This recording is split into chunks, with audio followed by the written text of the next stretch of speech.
Okay, ready to go for your walk? Let's do it. So since we're gathering wood, we're gonna take our shopping bag with us. Where we live is on the golf course, and it's heavily wooded. So this is just a normal part of our routine, right?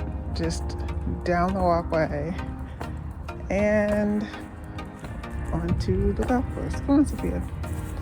So we're just taking our gloves with us because, well, for obvious reasons. The wood that we find on the golf course is oftentimes moldy or muddy or covered with fungus by the time that we reach it. So I take a bag with me and a pair of gloves. These are my gloves for past winter season. They're leather gloves, and they have quite a bit of lining in them, and that gives me an opportunity to gather the wood as well as to protect my hands. So that is what we're doing, and the gathering of the wood is really just to supplement the things that we use to fuel our fire pit in the evenings. I love building fires in the fire pit on weekend afternoons and burning them well into the night until it's bedtime. So here we are. Let's see. She's actually pulling me this way, right? Which ordinarily I wouldn't do because there's not a lot of woods and things that you can gather from here. She's taking a peek over the edge. So I'll take her back the other way because, of course, the goal is to gather the wood. Come on, Sophia. There you go. All right. So I'll go ahead and put my gloves on here.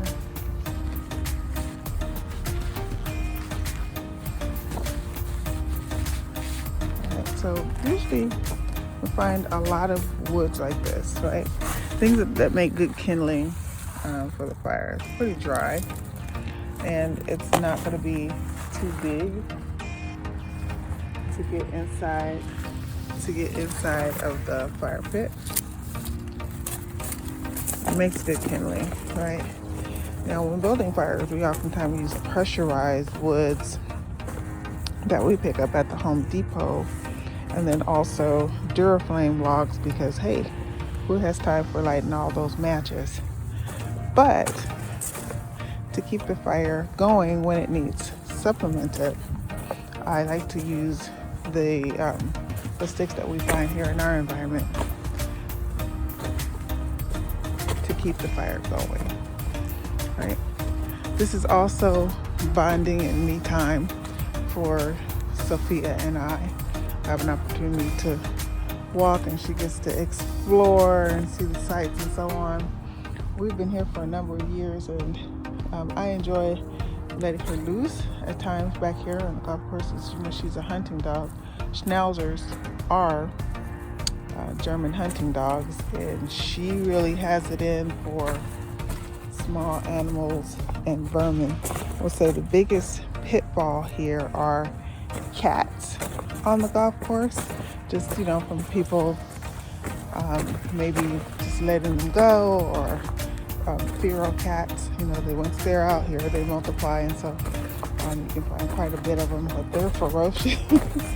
And Sophia's not super big, so some of them are the ones that make it to full adulthood. Man, they're pretty big.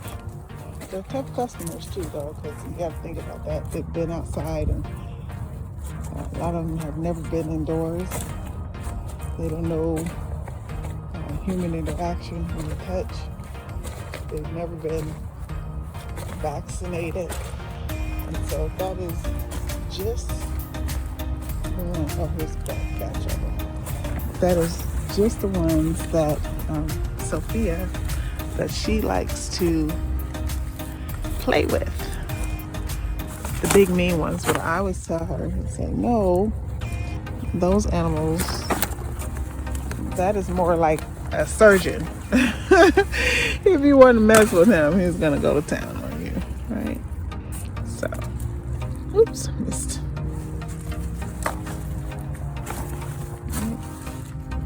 So these, they haven't yet got to the golf course where they are. They haven't cleaned this up.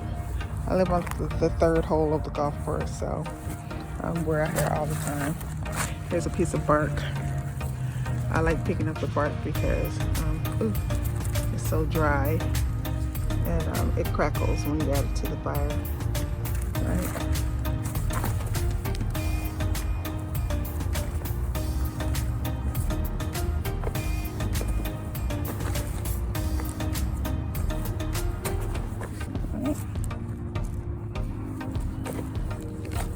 So, speaking of which, I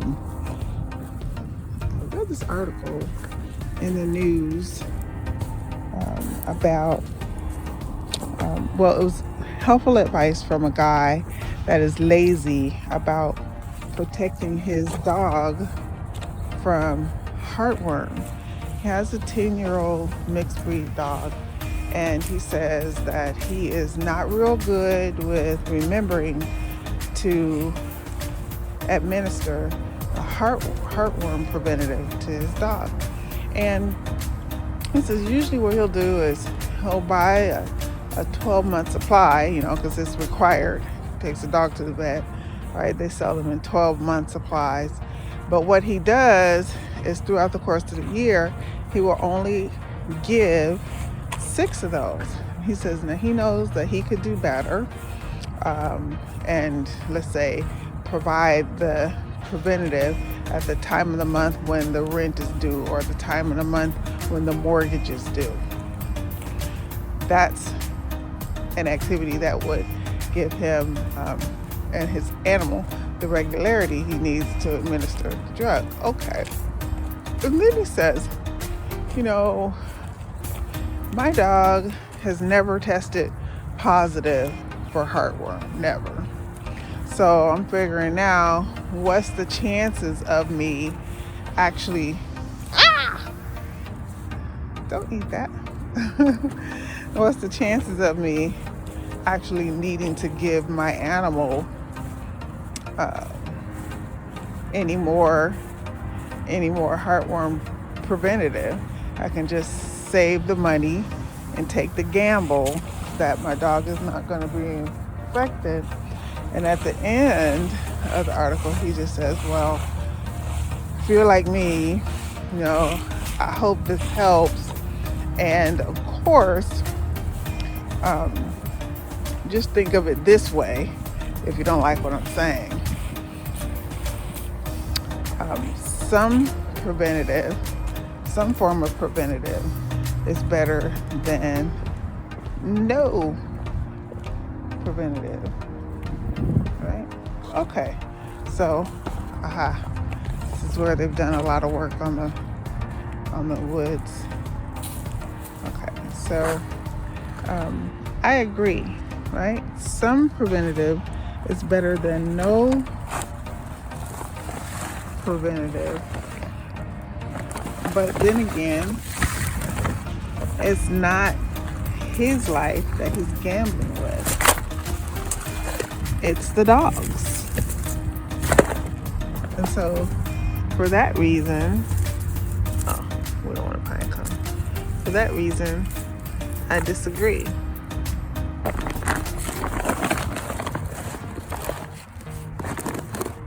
Right? For that reason, I disagree. Now this is pretty big. Let's see if there's any smaller. Ugh. See, this is why I wear my gloves. Do you see that? That's why you have to wear your gloves. Let's turn it back over.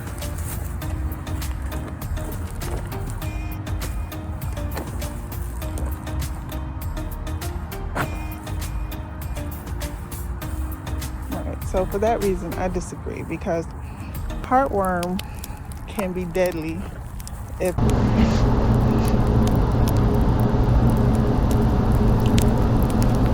Okay guys, so we're back inside and I've built the fire, but I just wanted to continue my thought, right? Unfortunately, I didn't have a lot of memory on my phone, and so I was forced to stop filming our walk. But I do want to say this because I want to share the remainder of what I found in this article with you, and here it is. So he says, he writes an entire article, a blog post about keeping up on a dog's heartworm meds, and he asks a question, right? He says that he's doing something halfway, but he figures at least instead of doing nothing, that he's doing something halfway, and doing that something halfway actually seems to work for him. So will his dog be okay? Right, so he says doing things halfway sometimes works and sometimes they don't. As such, he can't say with any certainty that our dogs will be safe from getting heartworms, which is devastating and a deadly disease. And he mentions the expense of treating it when it is needed. And he says he thought it'd be less than honest if he told you that all of his clients are fully compliant. Most people are considered compliant if they are giving a monthly tablet on the first day of every month. And then this is where he refers back to the regularity of doing so, such as paying rent or paying a mortgage. But I feel it's really important to not do that, to not be inconsistent, to not play Russian roulette with your dog's health. It's important, and heartworms are deadly. The best treatment is prevention. You know, a heartworm is a foot-long worm. Foot-long. Like this. It's this long. Heartworms, if you don't treat them, will actually kill the animal. All right, so that's a lot. This article, I found this article, not this one, but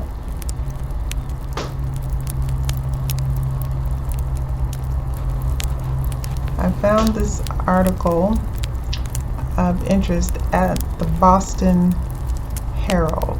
I'll leave you a link if you're a reader like me, if you're curious about these types of topics. I would have brought it up, but you know, it's springtime, so it's time to go back to the park. I want Sophia to be able to socialize and have some fun, and so going to the dog parks, you know, are a lot of fun. But you know, right now the parks right after winter time.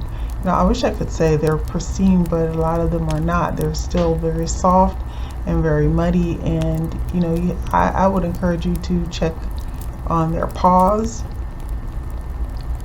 before you leave the park, if you can. You know, if you can and your seats are covered, you know, not to worry, but definitely before they start really walking around the home and getting back and settling into their normal patterns, that you check their paws and their feet. That is typically where I find pests and intruders on Sophia. It may be different for you, but for me, I find them on her paws near her nails, the side where her nail meets the skin.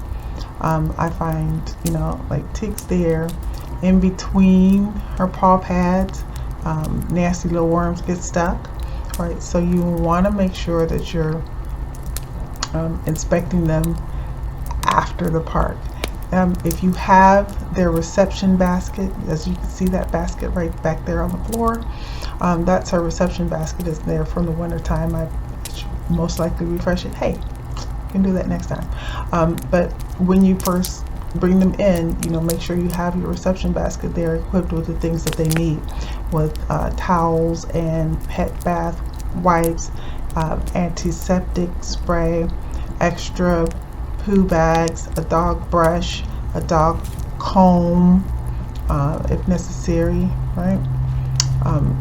And also some care items for you, maybe a pair of gloves and a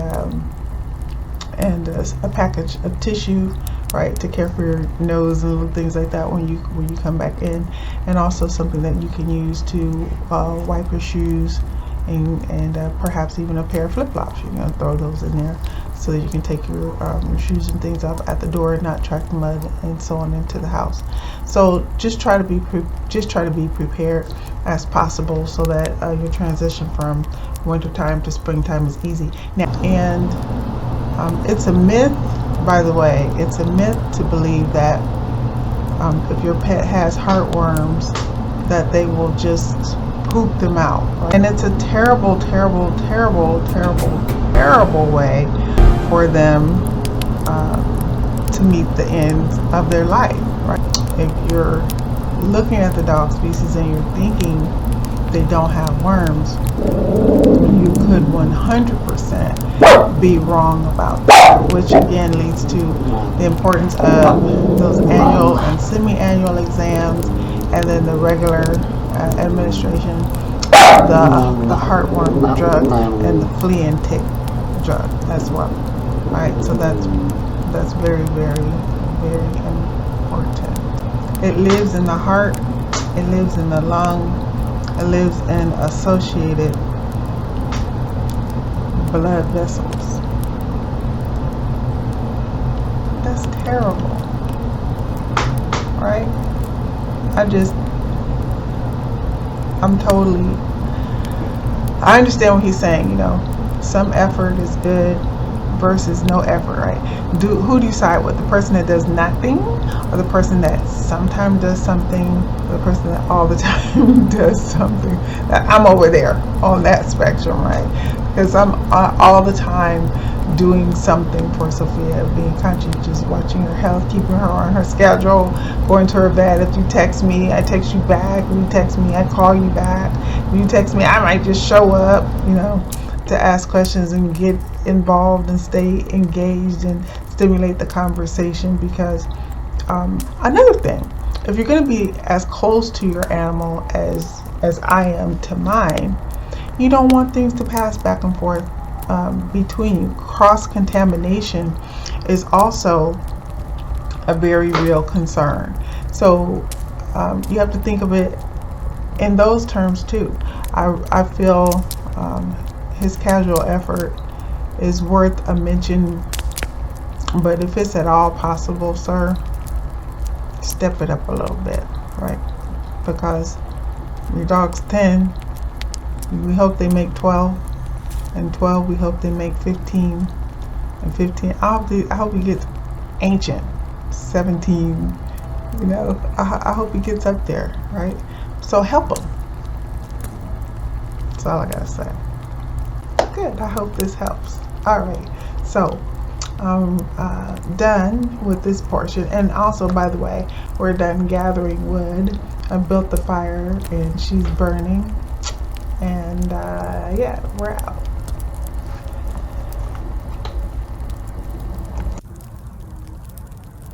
And so there she is. This has been burning for at least 3 hours, and this will it'll probably be 2 to 3 days before that log burns. And I will just keep adding pressurized wood along with kindling another 6 pieces of wood and bark that I find out on the golf course. This is Jacqueline from the blog thedoggyperspective.com. Thank you so very much for stopping by. Have a cozy spring afternoon. We'll see you in the next video.